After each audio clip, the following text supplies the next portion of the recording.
This was a topic I had been wanting to touch on, but I was wondering how I would come across it. And this must have been a sign right here, because when I was on Instagram and I was scrolling through, I ran across somebody's Instagram story, and this quote and this picture of Malcolm X came up. So now I think I know what I want to say. It says the white man will try to satisfy us with symbolic victories rather than economic equity and what's going on. The pandering that the quote unquote dominant society is doing to appease black people is over 9,000 on the Dragon Ball Z side of the game. I mean, have any of y'all noticed that? I mean, it's kind of hard not to. It's very obvious. I mean, first off, you have the removal of these statues. To be honest, I really could care less. I know what they represent, and to be quite honest, they never should have been even erected. Because you're talking about putting up statues of people, one, we already know are racist. Two, that many of them lost a war. Like, why would you erect a statue of someone who lost? That's just weird to me. The only thing that I really find to be very funny and hilarious about the whole thing is watching palm-colored people lose their minds over the fall of these statues. Like, they are freaking out right now. Just today, and I'm recording this on June 29th, they said that Mississippi has now become the final state to remove their flag, as far as taking the Confederate flag symbol out of their flag, and they're probably going to put up a new one. So they've removed all the Confederate flags. We've been saying that they needed to remove those Confederate flags, but they didn't listen. We've been said that they needed to take down those statues before, but they didn't even listen until recently. You even have actors and actresses, one actress in particular who decided to leave her own job, her own voice overacting gig, because she was voicing a biracial character, half white, half black, because she felt that it would be fitting that a black actor voiced the character of a black character. And everybody was looking at her, are you dumb? Like, you gave up your own job. You weren't fired. You didn't give any other reason why you couldn't, but that was the reason that you gave. And we're looking like, is she serious right now? It's that kind of pandering. And that's the thing. Nobody asked her to leave that job. I don't know one black person or quote unquote biracial person that asked her to remove herself from that job and let a quote unquote biracial person take over for her. I mean, when you think of that voiceover actor, Phil Lamar or Cree Summer, they are both black and have done numerous, and I mean several, voiceover acting characters for so long that they cross color lines. They've done black characters, they've done white characters, they've even done creatures and animals and all types of stuff in different colored characters, and nobody batted an eye. So it's like, what's really the point of them doing all of this? I even saw or heard down in Texas that they're going to remove the words master from master suite because it has the word master in it, because they think it's slave master. So it's like, it's a whole bunch of things that they're doing right now that is just making them look real silly. And to be quite honest, black people, at least ones that I associate with, are not moved by any of this. We're not. And that goes back to this quote that Malcolm X said. You're trying to give us symbolic victories in order to not discuss, let's just say even discuss, economic equity and real justice. That also goes back to last year. Was it last year, the year before, when all those black women and that black girl won in those pageants? That's what you call a symbolic victory. It looks nice. It looks really nice. But is that a real victory right there? And you know how they say the first black person to do this, the first black person to do that, first black person to do this and do that. Those are called symbolic victories.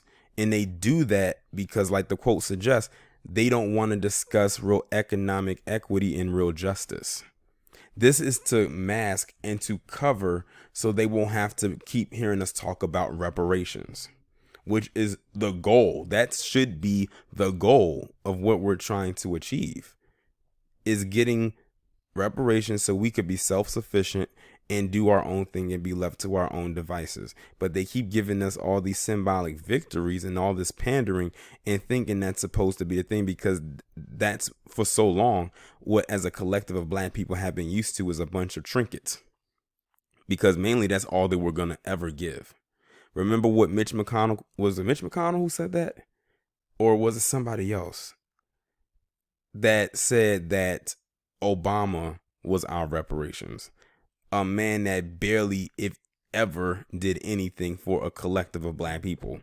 Unless, of course, you was in that academy. But then again, that was more catered to the palm colored people in that academy more so than anything.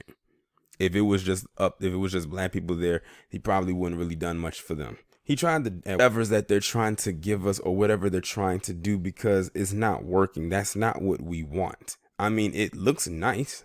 I mean, sure, you pull down a statue. Sure, you get rid of the Confederate flag. Sure, you give this up and give that up. But that's not what we want. I bet you if we was to ask them to give up their privilege, if we was asked them to give up their privilege, they would, at that point, the pandering would stop. I think it was Max Kellerman. They asked him, would he give up his white privilege? And he flat out said no. Now, I can respect that because he's honest. He didn't tap dance around the question. He gave a flat out no answer. He said that he wouldn't give up his privilege. And I like it because he, in that statement alone, acknowledges that he has it. Many of them, it's like pulling teeth. They'll be like, oh, white privilege ain't a thing. Oh, you're not going to make me feel guilty for being white. I can't count how many times on Twitter I have seen where this was a trending topic. Hashtag it's okay to be white. That's basically white people coming out and saying that I shouldn't feel guilty for being a white man or a white woman or a white boy or a white girl in this society. No one said that you had to feel guilty. As a matter of fact, this establishment was catered and built for you, so you don't have to feel guilty. But see, now all of your BS is coming to the surface, and now you feel like your back is against the wall, and that's why many of you are pandering like crazy right now. I would rather many of you, instead of the pandering, just be yourself. Be whoever you were before what happened with George Floyd. Because Lord knows y'all acted a certain type of way with all the other incidents before George Floyd. But now, after this one and a few other incidents that have happened after him, either they were broadcasted after it happened, or it happened way before and we're just now learning about it. Now you feel even more guilty, and now you think pandering is going to work. That may work on some of these low-level thinking Negroes, but that doesn't work well on people like myself, because we see it for what it is. The writing is definitely on the wall. So all this pandering politics, y'all can just quit while you're ahead. And right now, y'all are far ahead, to be quite honest. But it's not working. Like I said, it looks real cute that y'all got rid of the Confederate flags, even though we said that should have been gone. It's cute that y'all pulled down these statues, even though we've been said that those was what those statues represented. But quitting your job and, because you want black people to play black characters, which voice over black characters, it's not like it's a live action version of the character. That's what made it so silly.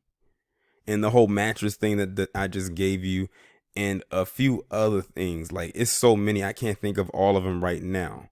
Now, when it comes to the Aunt Jemima one, that one we been said needed to change, but they never did. But now they want to. And it's not because we said that we wanted it to change or have the label change. They changed it because they are scared to lose money. At that point, before all of this happened, if black people decided not to buy Aunt Jemima syrup anymore, it wouldn't hurt their pockets. But now, because as a collective, like, people might pull back because of the symbolism behind it, now they want to leave because they didn't educate themselves on it. They did not educate themselves on it. And now that they know, now they want to feel liberated of it, and they want to switch the branding up of it. At this point, if y'all wasn't going to listen to us before, you might as well have just kept her face on there. That was a slap in the face to many of us anyway. But the pandering is got to stop. But unfortunately, they're so far gone with it.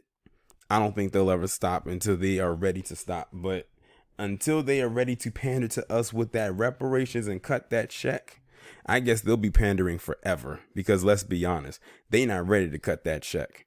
And so they gonna pander and pander and pander until we forget about it, or until we give the reparations talk a complete and immediate rest, which I highly doubt is going to happen.